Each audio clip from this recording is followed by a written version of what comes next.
दोस्तों नमस्कार, मैं राकेश श्रीवास्तव। हमारे YouTube चैनल में आप सभी का स्वागत है।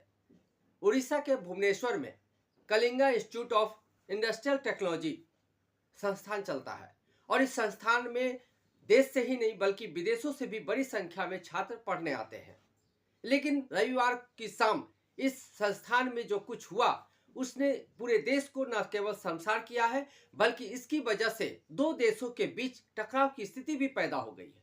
दरअसल इस संस्थान में नेपाल के करीब 700 बच्चे पढ़ते हैं और इन बच्चों के बीच में जिस तरह का मतभेद पैदा हुआ या जिस तरह की गलतफहमी पैदा हुई, उसके बाद संस्थान पढ़ाई का स्थान के बजाय अखाड़ा बन गया था। दरअसल रविवार की शाम प्रकृति लमसन नामक एक नेपाली लड़की का शव उनके ही कमरे में मिला था और इस शव के मिलने के बाद जब नेपाली छात्रों को इसकी जानकारी मिली, उसके बाद वो आंदोलन पे उतर आए। उन्होंने सड़कें जाम की, संस्थान के गेट दरवाजे तोड़ दिए और आंदोलन करते हुए न्याय की मांग करने लगे।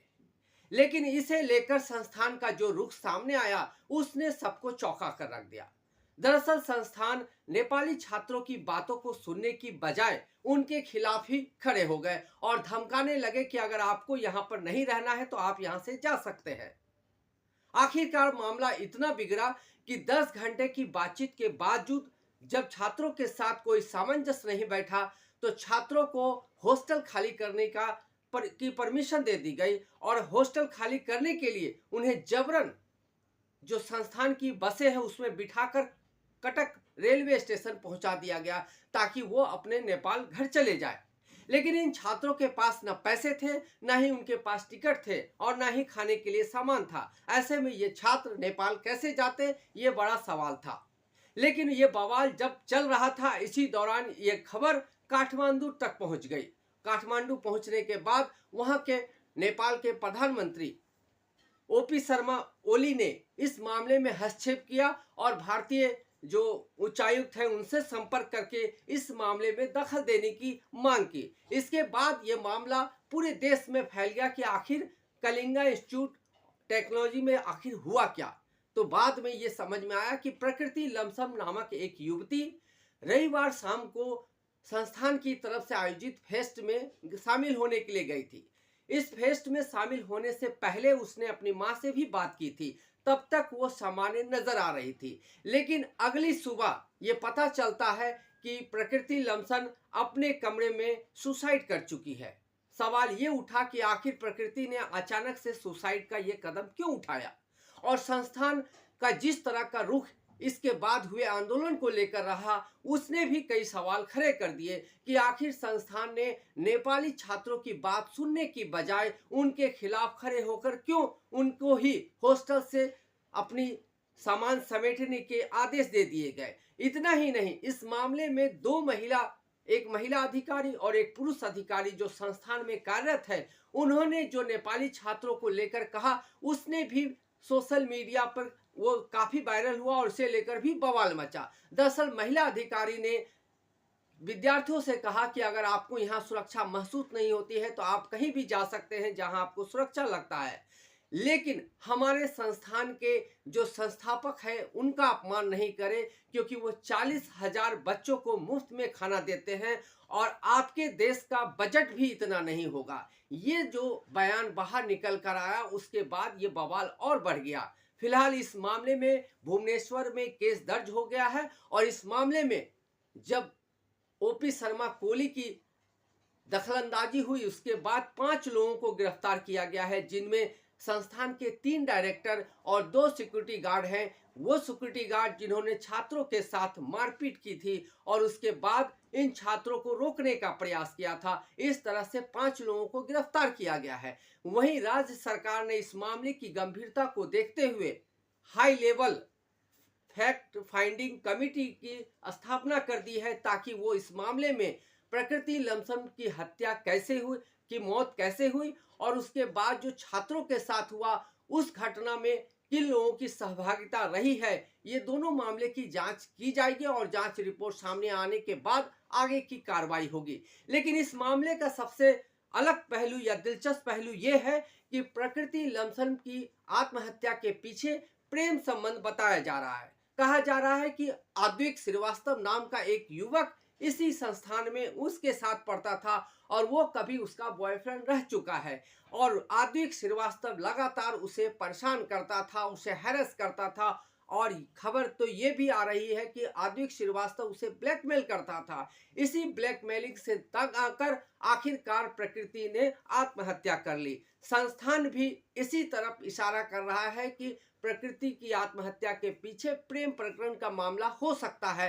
पहले संस्थान का ये बयान था, लेकिन अब संस्थान ने कहा है कि इस मामले की जांच के बाद ही कुछ कहा जा सकता है और वो इस मामले में आगे की कार्रवाई के लिए तमाम तरह के जो सुविधाएं हैं उपलब्ध कराएगी। लेकिन इस मामले में जब नेपाल सरकार की एंट्री होती है, उसके बाद संस्थान का रुख थोड़ा नरम पड़ता है और जो संस्थान छात्रों को नेपाल जाने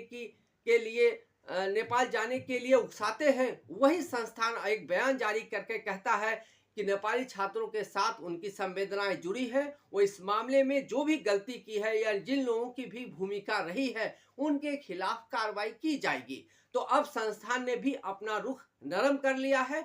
वहीं नेपाल और भारत के बीच जिस तरह के रिश्ते रहे हैं, उन रिश्तों के बीच में भुवनेश्वर से जो ये मामला निकलकर सामने आया है, उसने दोनों देशों के रिश्ते को थोड़ा तो बहुत प्रभावित किया है। लेकिन भारतीय उच्चायुक्त ने साफ रूप से नेपाली सरकार से कह दिया है कि इस मामले में जो भी संभव होगा उचित जांच की जाएगी और जो भी लोग दोषी हैं उसके खिलाफ कार्रवाई की जाएगी। सवाल सिर्फ इतना भर नहीं है, सवाल ये है कि जो के IIT संस्थान है, इसमें दुनिया भर के विद्यार्थी पढ़ने आते हैं।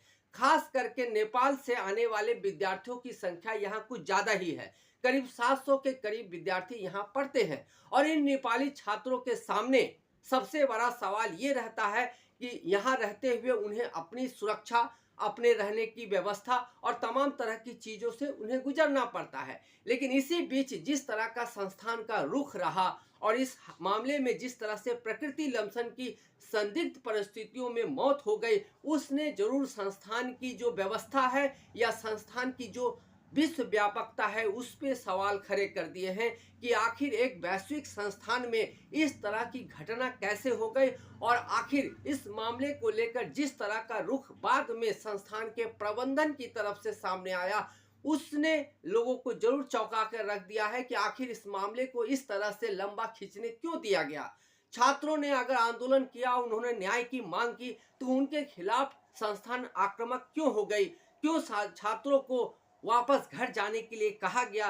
क्यों छात्रों को जबरदस्ती गाड़ी में बिठाकर, बसों में बिठाकर उन्हें कटक रेलवे स्टेशन छोड़ दिया गया? उन्हें पैसे नहीं दिए गए, उनके पास टिकट नहीं थे और जबकि इन्हीं छात्रों का एग्जाम 2 महीने के बाद ही होना है। अब ये छात्र इस बात की चिंता में है कि संस्थान उन्हें वापस भेज रहा है और उनका एग्जाम 2 महीने के बाद है। ऐसे में वो एग्जाम की तैयारी कैसे करेंगे? क्या संस्थान उनसे मुक्ति पाने की दिशा में बढ़ गया है? ये तमाम सवाल ऐसे हैं जो समझना जरूरी है कि आखिर इतने बड़े संस्थान का ये जो प्रबंधन है इतना लचर क्यों है।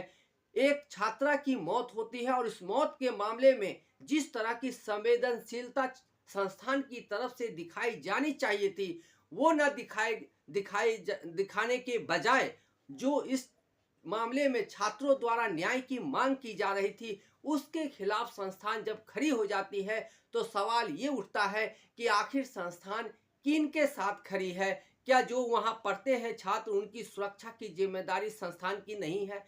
क्या संस्थान की ये जिम्मेदारी नहीं है कि एक छात्रा की संदिग्ध परिस्थितियों में मौत हो जाती है तो उस मामले को लेकर थोड़ा नरम, थोड़ा संवेदनशीलता के साथ इस मामले को डील किया जाए? ये तमाम लीकेज इस मामले में नजर आते हैं। लेकिन अब चूंकि ये मामला पूरे देश में फैल चुका है, इस मामले में 5 लोगों की गिरफ्तारी हो चुकी है, राज्य सरकार ने एक कमेटी की स्थापना कर दी है।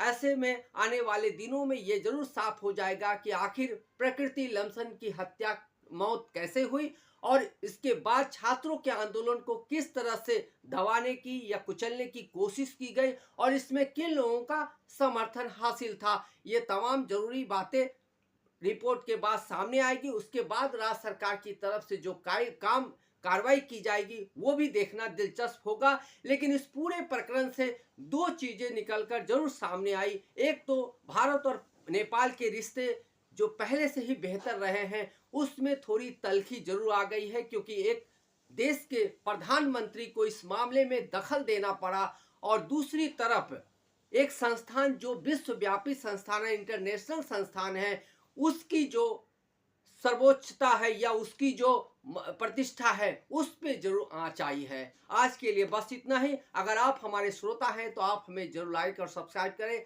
तब तक के लिए नमस्कार।